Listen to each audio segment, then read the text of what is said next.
Di ambang kehancuran mutlak, armada agung Chow Chow menghampiri dengan ratusan ribu tentera, mengancam untuk menelan segala-galanya.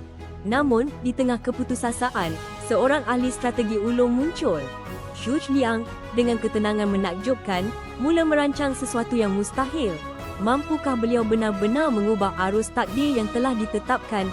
Strategi meminjam angin timur bukan sekadar ramalan cuaca. Ia adalah puncak manipulasi psikologi dan ketenteraan.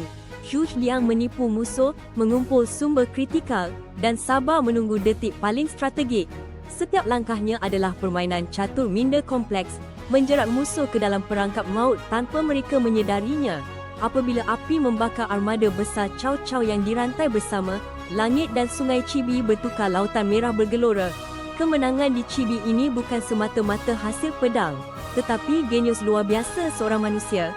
Ia membuktikan bahawa dengan kekuatan akal dan strategi tepat, yang kecil mampu menumbangkan yang besar, mengubah perjalanan sejarah untuk selama-lamanya.